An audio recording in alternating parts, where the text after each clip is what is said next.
जेलमध्ये ज्या वेगवेगळ्या वस्तू खरेदी केल्या जातात त्या खरेदीमध्ये 500 कोटीहून अधिक घोटाळा झालेला हे वेळोवेळी पुराव्यानिशी मी सिद्ध केलं आहे। जवळजवळ 3-4 महिन्यापासून मी सातत्यानं पत्रव्यवहार करतोय। मुख्यमंत्र्यांच्या कार्यालयाला कळवलं, राज्याच्या मुख्य सचिवांना मी 3 वेळा जाऊन भेटलो, सगळे पुरावे त्यांना सादर केले, चौकशीचं आश्वासन त्यांनी दिलं, परंतु त्यातून निष्पन्न काहीच होत नाही। आणि याच्यामागे असणारे जे कोणी असतील त्याला पाठीशी घालायचंच काम चालू आहे असं एकूणच वातावरण मला जाणवायला लागलेलं आहे। गेल्या आठवड्यामध्ये 9 आणि 10 जूनला मी 2 दिवस मुंबईमध्ये ठाण मांडून बसलेलो होतो आणि मुख्यमंत्र्यांना मी वेळ मागितलेली होती की माझ्याकडे जे काही पुरावे आहेत ते पुरावे बघा आणि ह्या खरेदीमध्ये जो मोठ्या प्रमाणामध्ये भ्रष्टाचार झालेला आहे, घोटाळा झालेला आहे, त्याच्या संदर्भामध्ये कारवाई व्हायला पाहिजे। हा करदात्या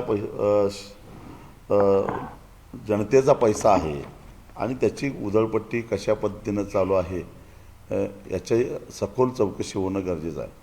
सुरुवातीच्या काळामध्ये राज्याच्या मुख्य सचिव सुजाता सौनिक यांनी उत्साह दाखवला, त्यांनी स्वारस्य दाखवलं, परंतु मागच्या आठवड्यामध्ये मी जेव्हा त्यांना भेटलो त्यावेळी त्यांनी मला सांगितलं की चौकशीचे आदेश मी दिलेले आहेत आणि जे काय असेल ते आता वरिष्ठच निर्णय घेतील।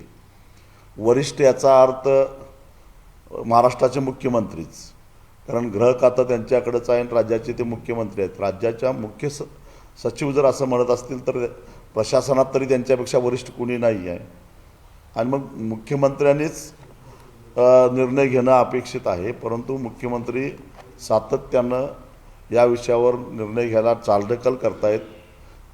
माध्यमासमोर सांगतायत की पुरावे माझ्याकडे आले तर मी कारवाई करेन आणि पुरावे घेऊन मी भेटण्याचा प्रयत्न करतोय, तर 2 दिवस मुंबईमध्ये थांबूनसुद्धा मुख्यमंत्र्यांना 5 मिनिटासाठी वेळ देणं शक्य झालं नाही आणि त्यामुळं शेवटी त्यांच्या कार्यालयामध्ये पत्र देऊन मी परत आलो। हे असं का होतं तर याचं कारण आहे, यातला जो मुख्य ठेकेदार आहे सुनील झंवर, जो खरं तर कुठल्याही सरकारी कार्यालयामध्ये पुरवठा करण्याच्या संदर्भामध्ये अपात्र असलेला माणूस आहे। कारण जळगावच्या प्रसिद्ध अशा रायसोनी पतसंस्था घोटाळा जो 1200 कोटीचा होता त्यातला हा आरोपी आहे आणि जवळजवळ 1.5 वर्षाहून अधिक काळ तो तुरुंगामध्ये होता। त्याला मेरिटवर बेल मिळाला नाही, तर लॉकडाऊनच्या काळामध्ये कैद्यांना जेलमध्ये ठेवणं धोकादायक आहे या कारणासाठी त्याला त्या काळामध्ये बेल मिळालेला होता। तो कुठल्याही प्रकारचा पुरवठा करू शकत नाही, कारण याच्यापूर्वी महिला बालकल्याण विभागाला त्यानं ज्यावेळी टेंडर भरलेलं होतं त्यावेळी वेगवेगळे गुन्हे दाखल झाल्याच्या कारणामुळं त्याला महिला बालकल्याण विभागानं अपात्र ठरवलं होतं, त्या लिस्टमध्ये तो आहे।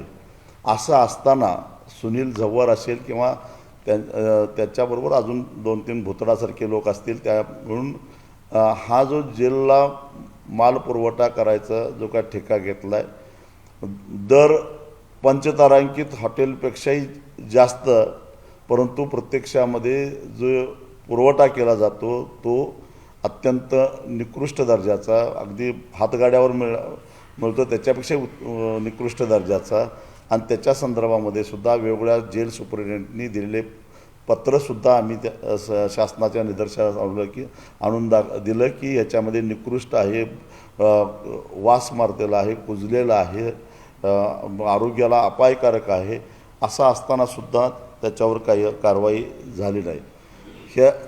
हे कशामुळं होतं याचा शोध घेण्याचा प्रयत्न केला। याच्यामध्ये जे मुख्य सूत्रधार आहेत, तत्कालीन जे तुरुंग अधीक्षक होते, महासंचालक होते अमिताभ गुप्ता आणि ADJ जालेंदर सुपेकर, या दोघांच्या बरोबरच इतरही अनेक अधिकारी त्याच्यामध्ये आहेत आणि एवढ्यावर हे प्रकरण थांबलं नाही तर या सगळ्यांच्या वतीनं शासनाकडं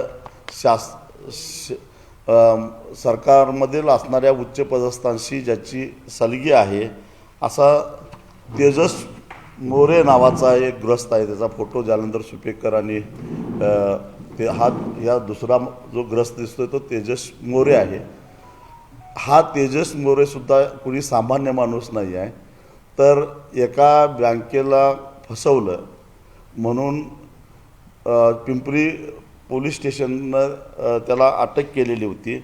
मग बराच काळ तो जेलमध्ये होता आणि कोर्टानं त्याला पासपोर्ट तपास अधिकाऱ्याकडे जमा करण्याच्या अटीवर पुणे शहर कोर्टाच्या परवानगीशिवाय सोडायचं नाही या अटीवर त्याला जामीन दिलेला होता. असा हा तेजस मोरे याचा मुक्त संचार सगळ्या महाराष्ट्रातल्या सगळ्या जेलमध्ये EDG ऑफिस पुण्याचं असेल किंवा मुंबईचं असेल इथं मुक्त त्याचा वावर असतो.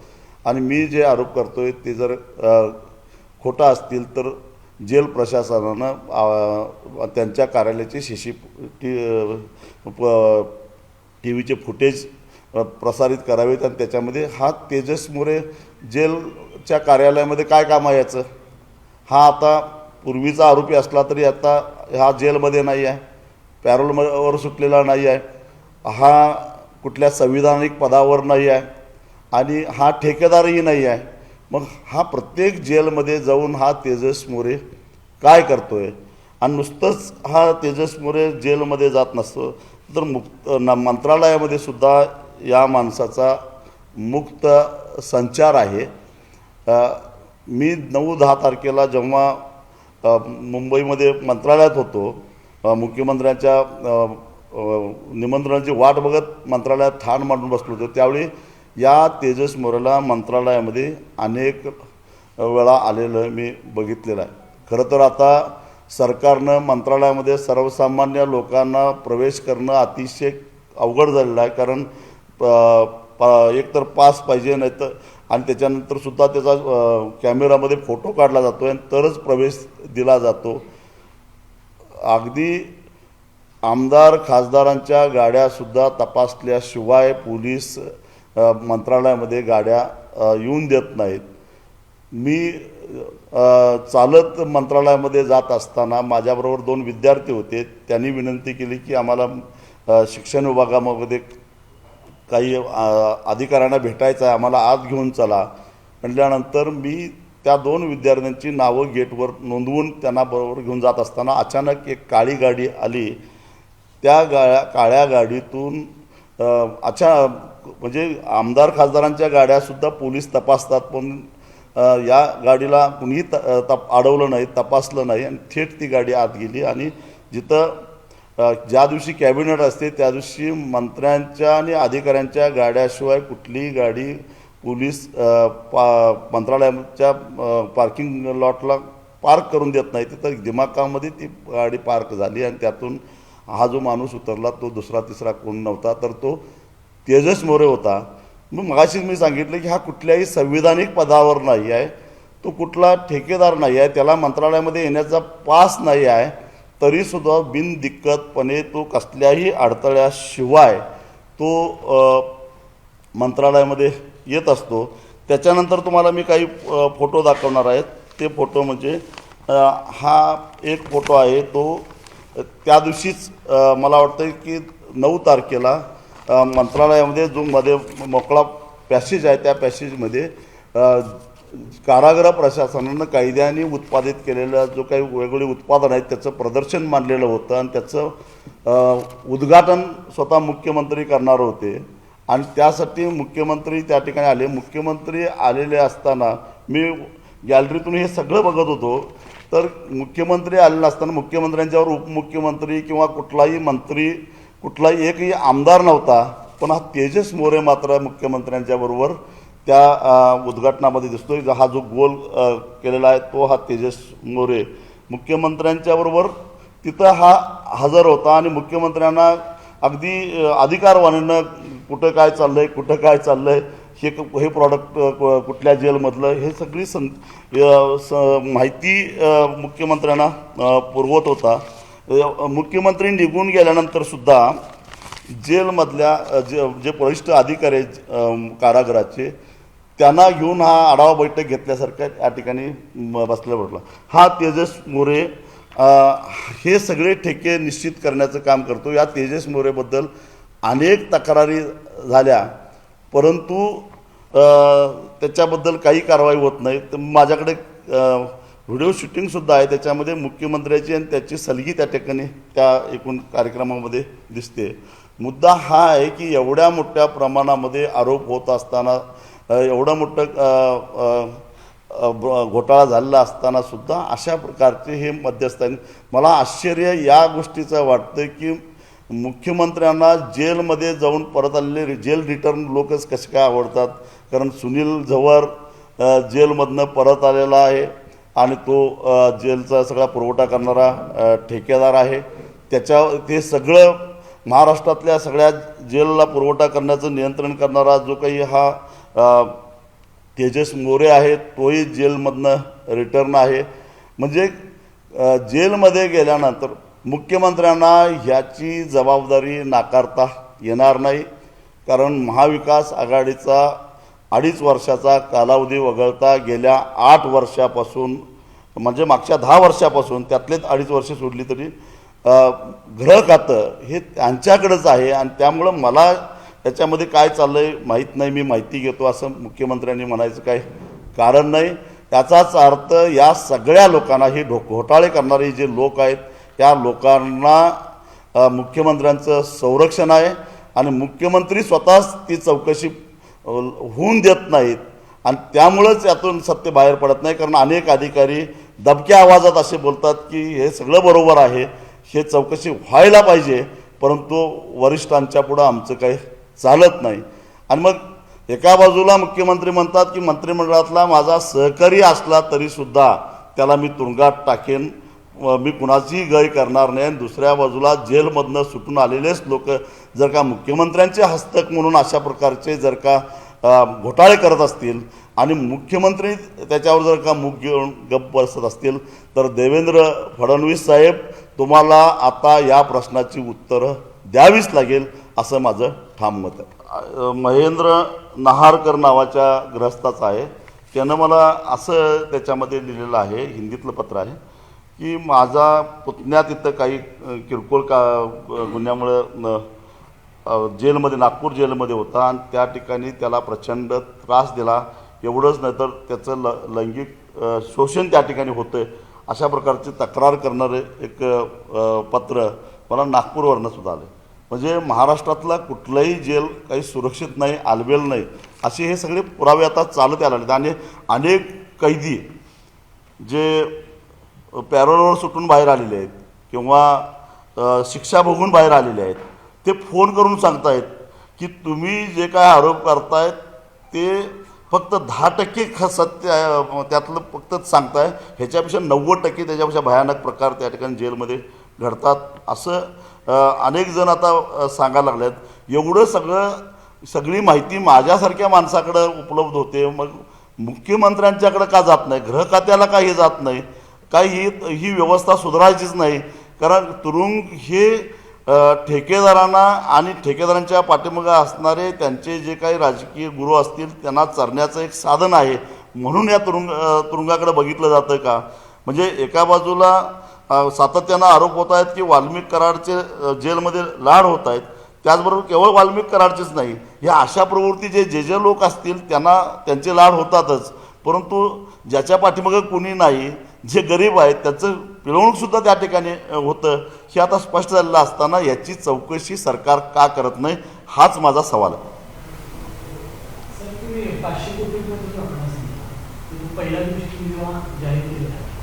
हो,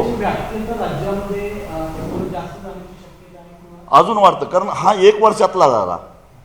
जर हे खोदत गेलं तर याच्यातनं बरंचसं निघणार आहे. 1 वर्षामध्ये एवढा जर का घोटाळा निघत असेल तर याच्या आधी किती झालेलं असेल, आणि हे सगळं खोदून काढणं गरजेचं आहे.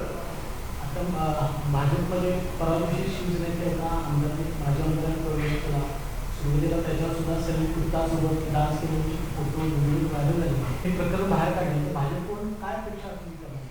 नाही, भारतीय जनता पक्ष म्हणजे स्वतःला पार्टी विथ डिफरन्स असं समजणारा पक्ष आहे, परंतु या पक्षाला अलीकडं जेलमध्ये जाऊन आलेली माणसं का आवडायला लागलेत आम्हाला काय कळत नाही. त्यांनी एकदा स्पष्ट करावं, कारण विधिमंडळाचं कामकाज बघत असताना सलीम कुत्ताबरोबर डान्स करणाऱ्या सुधाकर बडगुजर यांच्याबद्दल इतकं सारं काही भारतीय जनता पक्षाच्या नेत्यांनी विधिमंडळामध्ये मांडलेलं होतं. मग हे सुधाकर बडगुजर सुधारक कधी झाले आणि त्यांना पवित्र करून भाजपमध्ये कसं काय घेतलं गेलं? एकतर दाऊद इब्राहिमला फरफटत आणू म्हणणारे दाऊद इब्राहिमच्या इशाऱ्यावर ज्यांनी मुंबईमध्ये बॉम्बस्फोट केला त्यातला मुख्य आरोपी असणाऱ्या सलीम कुत्ताबरोबर जे पार्टी करतात, डान्स करतात, ते आता भारतीय जनता पक्षामध्ये पवित्र व्हायला लागलेलं आहे. मला एक कळत नाही की सुनील जव्हार जेलमध्ये दीर्घकाळ राहतो, बाहेर आल्यानंतर सरकारच्या आशीर्वादानं जेलचे ठेके घ्यायला लागतो, बँक घोटाळा करतो आणि तेजस मोरे मुख्यमंत्र्याच्या अगदी जवळ आजूबाजूला फिरकायला लागतो. त्याला कुठलीही सुरक्षा यंत्रणा अडवू शकत नाही किंवा त्याला साधं ओळखपत्रसुद्धा विचारू शकत नाही. त्याच्यानंतर सुधाकर बडगुजरसारखा जेलमध्ये जायच्या पात्रतेत असणारा माणूस किंवा जो गुन्हेगारांच्या बरोबर पार्ट्या करतो, त्याच्यावर आरोप इतके झालेले होते, स्वतः मुख्यमंत्र्यांनी सुद्धा आरोप केलेले होते ते ज्यावेळी विरोधी पक्षामध्ये होते त्यावेळी. आणि मग त्या सुधाकर बडगुजरांचा जेव्हा प्रवेश झाला त्यावेळी भाजपच्या महाराष्ट्राचे प्रदेशाध्यक्ष बावनकुळे साहेब म्हणाले की मला काही त्यातली माहिती नाही. कार्याध्यक्ष रवींद्र चव्हाण म्हणाले मला काही माहिती नाही. मग ही माहिती कुणाला होती? आणि अचानक बडगुजरांचा मग एकतर पक्षाचे प्रदेशाध्यक्ष, कार्याध्यक्ष यांना माहीत नाही म्हटल्यानंतर मुख्यमंत्र्याशिवाय कुणालाच माहिती असणं शक्य नाही. मग याच्यावर मुख्यमंत्र्यांनीच प्रकाश टाकला पाहिजे. आणि मग हे नेमकं चाललंय काय? आणि मग अशा प्रकारे गुन्हेगार, भ्रष्टाचारी, घोटाळेबादर, साखर कारखाने विकून खाणारे आज ते पवित्र झालेले आहेत. कारण मी आजपर्यंत देवेंद्रजी पहिल्या टर्ममध्ये 5 वर्ष मुख्यमंत्री होते आणि आता जवळजवळ 6-7 महिने झाले. या काळामध्ये IT घोटाळ्याच्या संदर्भातले पुराव्यासहित त्यांना मी सगळे तक्रारी केल्या होत्या. त्याची चौकशी झाली नाही, कारण IT घोटाळ्यामध्ये असणारे सुद्धा त्यांचे निकटवर्तीच होते. त्याच्यानंतर मुन्ना यादव नावाचा एक गुन्हेगार, त्याचं एक नाव सांगायचं राहिलं, हा नागपूरमधला नामचीन गुंड. पण पहिल्या टर्ममध्ये देवेंद्रजी जेव्हा मुख्यमंत्री होते त्यावेळी या मुन्ना यादवला मुख्यमंत्र्यांनी बांधकाम कामगार मंडळाचा अध्यक्ष केलेला होता. आता या बांधकाम कामगार मंडळाचं जो काय हजारो कोटी रुपयाची जे काय निधी आहे तो खरं तर सर्वसामान्य माणसाचा आहे. कारण आपण टाउन प्लॅनिंगला एखादा परवाना घ्यायला गेलो तर त्याला पहिल्यांदा बांधकाम कामगारांच्यासाठी टॅक्स भरावा लागतो, त्यावेळी कुठं आपल्याला तो परवाना मिळतो. म्हणजे बांधकाम कामगार मंडळाकडं असणारा पैसा हा सर्वसामान्य जनतेकडून वसूल केलेला पैसा आहे. आणि त्या बांधकाम कामगारांच्या नावाखाली आज जे बांधकाम कामगार नाहीत अशांची नोंदणी होते. त्याचबरोबर या बांधकाम कामगारांना जी सुरक्षा कवच म्हणून काही किट दिलं जातं, त्या किटमध्ये मोठ्या प्रमाणामध्ये घोटाळा झालेला आहे. हे सुद्धा मी पुराव्यानिशी त्या काळामध्ये मुख्यमंत्र्यांना 2-3 वेळा भेटून म्हणजे पहिल्या टर्ममध्ये दिलेलं होतं. त्याची चौकशी करावं असं त्यांना वाटलं नाही, कारण अध्यक्ष मुन्ना यादव होता.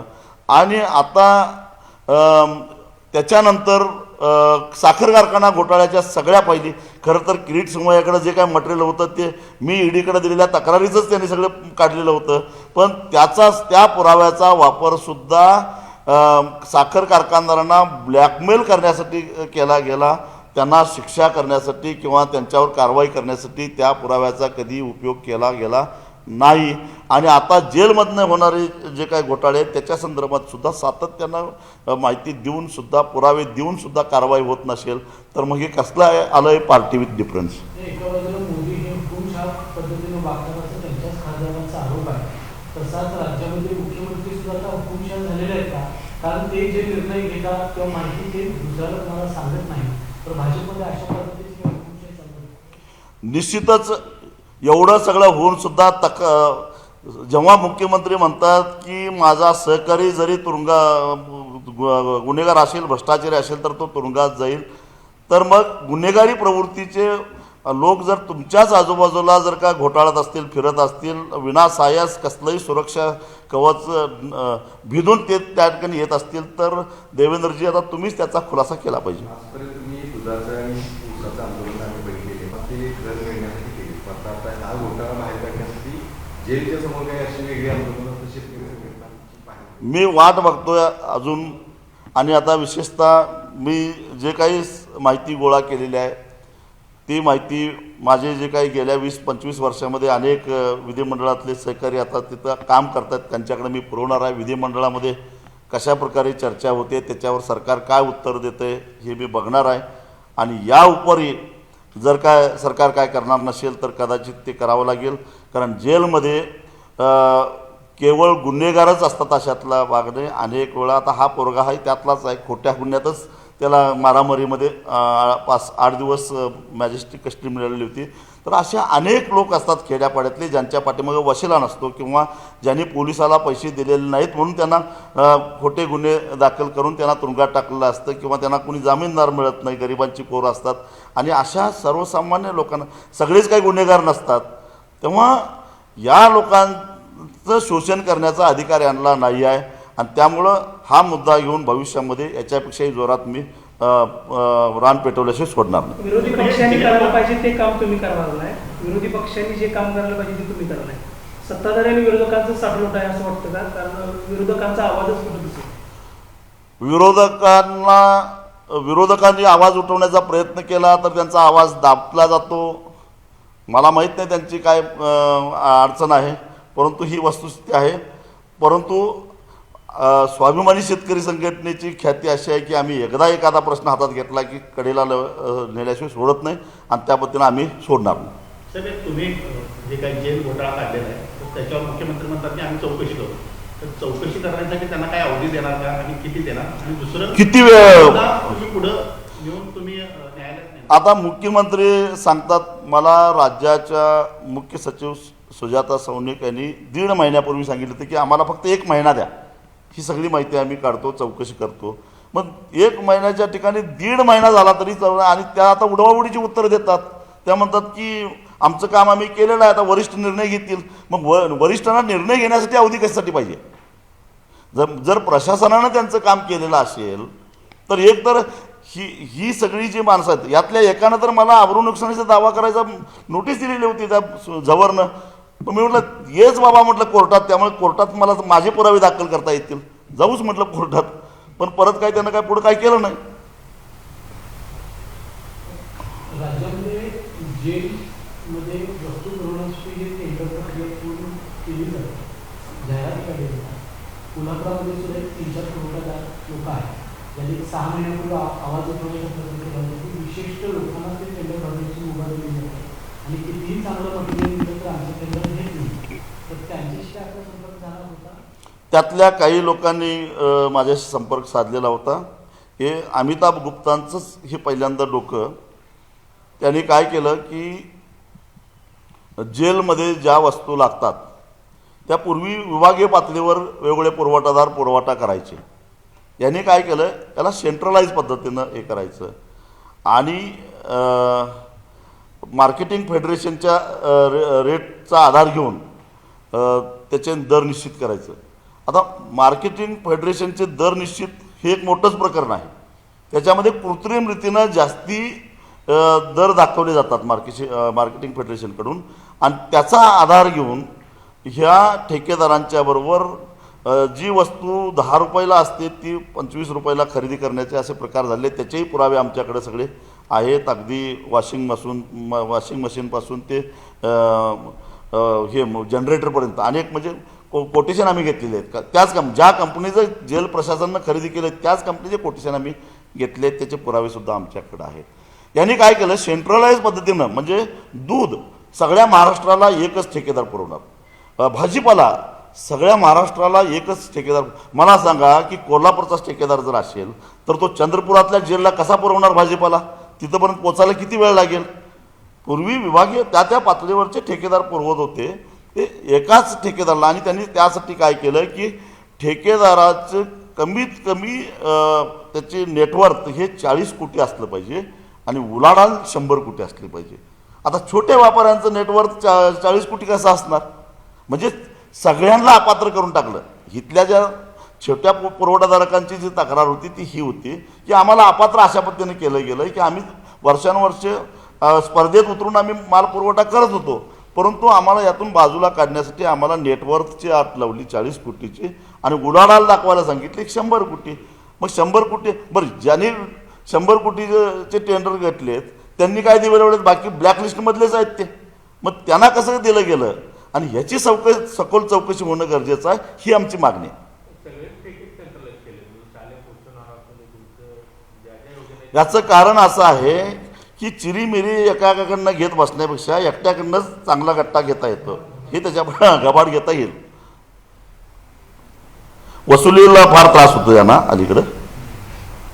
स्थानिक स्वराज्य संस्था निवडणुका स्वाभिमानी शेतकरी संघटना राज्यात युती स्वतंत्र त्या अजून आरक्षण किंवा जिल्हा परिषदच्या मतदारसंघाच्या रचना कशा असणार आहेत हे अजून ठरणार आहे.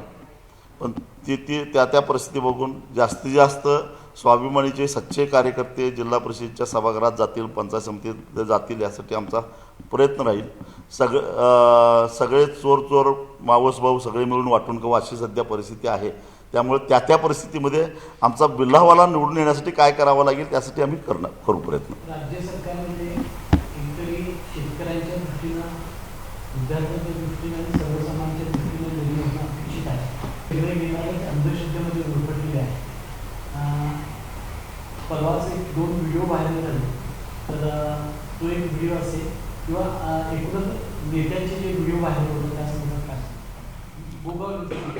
नाही, प्रचंड म्हणजे खरं तर आपण मंगळावर जाण्याची भाषा करायला लागलेलो आहोत. चंद्रावर तरी आधीच केलेलं आहे.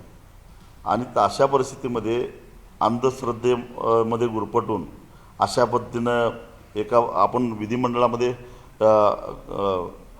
करणी आणि जादूटोणा विधेयक मंजूर केलेलं आहे. त्यासाठी स्वतः नरेंद्र दाभोळकरांनी आपला बलिदान दिलेलं आहे. असं असताना या महाराष्ट्रामध्ये अशा प्रकारच्या अंधश्रद्धा पोचलं जाणं, मी कुणाच्या श्रद्धेबद्दल बोलत नाही. श्रद्धा जरूर असावीत. परमेश्वरावर श्रद्धा ठेवा, अल्लावर ठेवा, ईश्वरावर ठेवा, अजून कुणावर ठेवा, परंतु विज्ञानवादी दृष्टिकोन सोडून सुद्धा चालणार नाही. तुमचा विज्ञानवादी दृष्टिकोन ठेवून तुम्हाला काय श्रद्धा करायच्या आहेत, पूजा अर्चा करायला काय हरकत नाही. परंतु आज जे काय चाललं आहे आमच्या उदगावला, तर काय बघितलं तुम्ही आता सगळं बघायला लागलं की स्मशानामध्ये जाऊन पूजा अर्चा करण्यासारखं असं होत असताना मग असं आहे की आता राज्यकर्तेच जर का जे करत असतील तर मग सामान्य जनतेला दोष कसा द्यायचा? मी त्या उदगावच्या माणसाला दोष देत नाही. जर महाराष्ट्राच्या मंत्रिमंडळातला मंत्रीच जर का अशा प्रकारचं जर का पूजा अर्चा आणि त्या ह्याच्या भाकड कथावर विश्वास ठेवत असेल तर सामान्य माणसानं ठेवलं तर आश्चर्य वाटायचं काही कारण नाही. पोलीस देखील कारवाई काही करताना दिसत नाही. काही जणांना पंचायती केली घटना काही दिवसापूर्वी भेटली, त्यातल्या काहींना पोलीस ठाण्यात आणलं, मात्र त्याच्यावर कारवाई न करता सोडलंय. खरं तर जादूटोणा विरोधी कायदा अतिशय सुस्पष्ट आहे आणि त्या कायद्याच्या आधारानं कारवाई व्हायला पाहिजे. परंतु कारवाई होत नाही याचाच अर्थ राजकीय हस्तक्षेप होतो. ह्याच्यापेक्षा आणि वेगळं काय? निश्चितच त्यांनी पूजा कशासाठी केली हे स्पष्ट केलं पाहिजे. काय नेमकं कसली पूजा होती? आम्ही आषाढी एकादशीला मुख्यमंत्र्यांनी पूजा का केली ह्याला आक्षेप नाही घेत, लक्षात ठेवा. मग ही कसली पूजा होती, काय होती ते सांगितलं पाहिजे ना. काल मुख्यमंत्र्यांनी राज्यातील रस्ते कामांचा आढावा घेतला. पीठ प्रकल्प वेळेत पूर्ण करा असे अधिकाऱ्यांनी निर्देश दिले. आणि दुसरं उद्या सांगलीपासून काही जिल्ह्यामध्ये मोजणी प्रत्यक्ष सुरू होणार आहे. तर आपली स्वाभिमानीची भूमिका एक तर शक्तीपीठ महामार्गासंदर्भातली माहिती अजूनही रस्ते विकास महामंडळ द्यायला तयार नाही. ते म्हणतात आम्हाला अजून काही माहिती नाही आहे. मुख्यमंत्री म्हणतात की लवकरात लवकर पूर्ण करा. रस्ते विकास महामंडळाचे अधिकारी म्हणतात आमच्याकडे काही अजून माहितीच नाही, कुठून जाणार आहे, किती कसा जाणार आहे, काही माहिती ते द्यायला तयार नाही.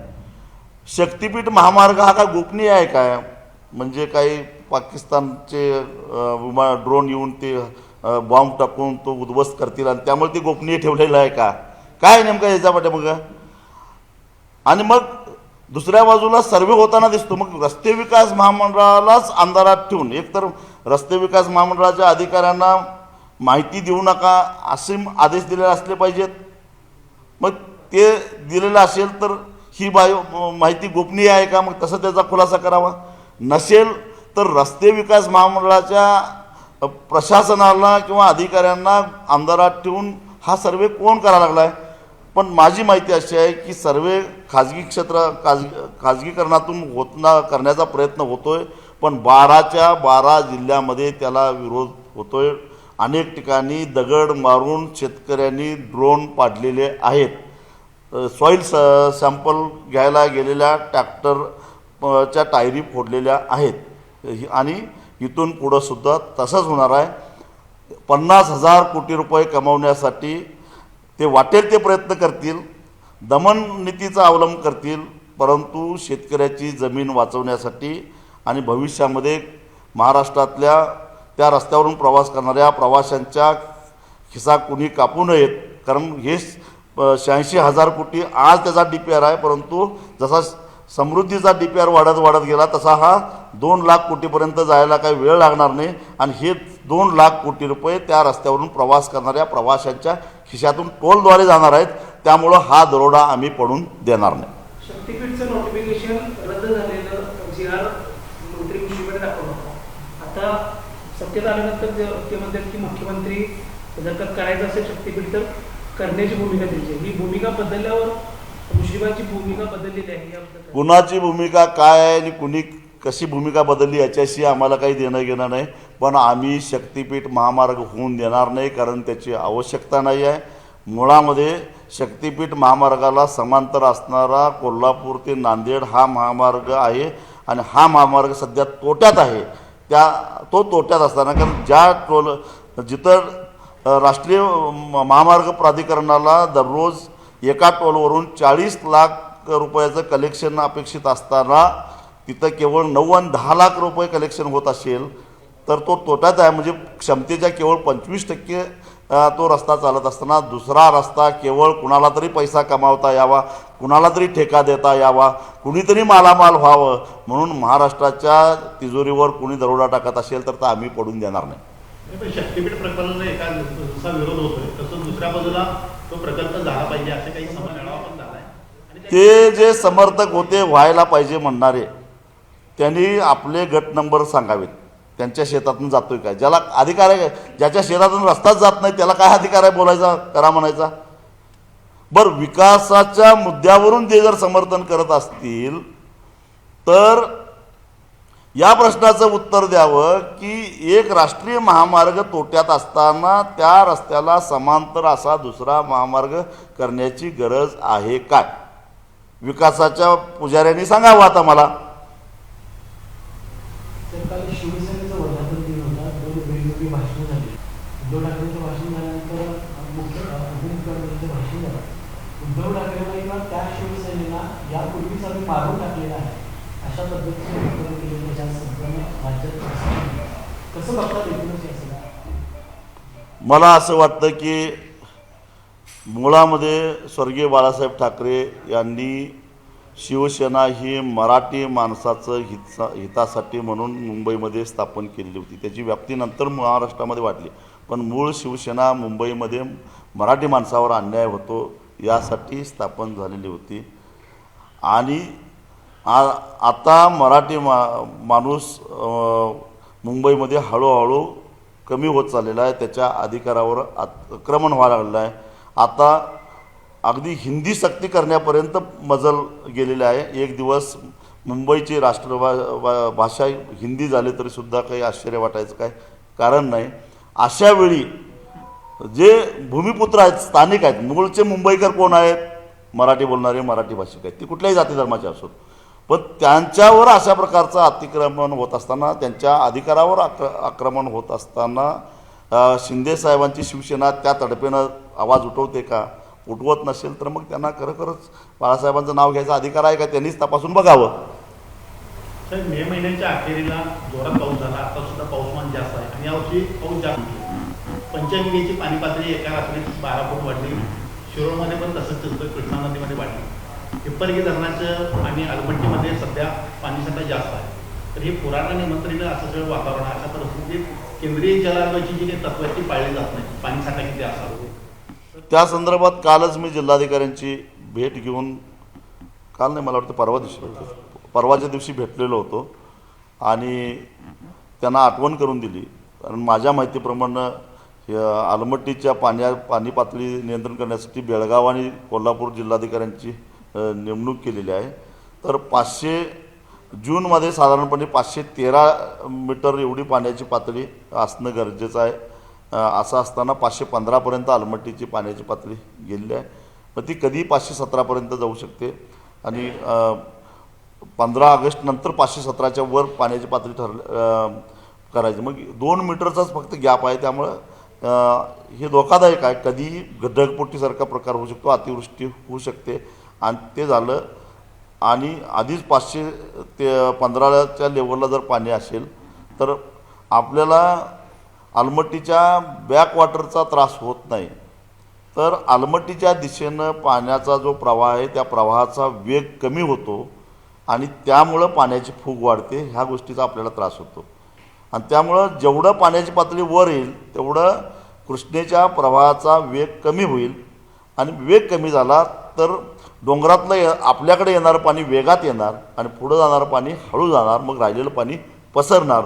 उदाहरणार्थ जुलै महिन्यामध्ये जवळपास 5.5 लाख क्युसेक पाणी कृष्णेमधून वाहत असतं. अशा पद्धतीनं जर आलमट्टीच्या पाण्याची पातळी वाढली तर त्यातलं साधारणपणे 4 लाख क्युसेकच पाणी पुढे जातं, 1 लाख क्युसेक पाणी मागं राहतं. तोपर्यंत परत पाठीमागचं येतं आणि ते पाणी वाढत जातं आणि म्हणून 25 ते 35 दिवसापर्यंत पाणी कोल्हापूर जिल्ह्यामध्ये रेंगाळतं. आणि ह्या सगळ्या तांत्रिक बाबी समजावून घेऊन खरं तर जागतिक बँकेनं सुद्धा ह्याच्यावर बोट ठेवलेलं आहे. आता आम्ही दुसरी तक्रार केली की जागतिक बँकेनं काही निधी मंजूर केलेला आहे म्हणून गटारी करत बसू नका. नदीच्या प्रवाहात जे अडथळे आहेत ते अडथळे पहिल्यांदा काढा. ह्या संधीचा फायदा घेऊन कोण शहरातले गटारे साफ करायला लागलेलं आहे, ह्याला काय उपयोग आहे त्याचा. खरं ती आम्ही तक्रार केली की तुम्ही पहिल्यांदा त्या पैशाचा उपयोग करून जे नदीवर पुलं आहेत त्या पुलाच्या दोन्ही बाजूला जे भराव आहेत त्या भरावातला पाणी पास होत नाही. कारण पाण्याची पातळी पाऊस पडला, पात्राबाहेर पाणी ज्यावेळी पडतं त्यावेळी पुलात फक्त पात्रातून पाणी पुढे सरकतं, पण बाहेर पडलेल्या पाण्याला पुढे जायला जागा राहत नाही कारण पुलाचा भराव असतो. त्या ठिकाणी कमानीचे पूल बांधून ते पाणी पास व्हायला पाहिजे. त्यात कोल्हापूर जिल्ह्यामध्ये असे अनेक पूल आहेत. केवळ आलमट्टीच जबाबदार आहे अशातला भाग नाही, कोल्हापूर जिल्ह्यामध्ये असणारे पूलसुद्धा त्याला जबाबदार आहेत हे समजून घेतलं पाहिजे. एबीपी माझा, उघडा डोळे बघा नीट.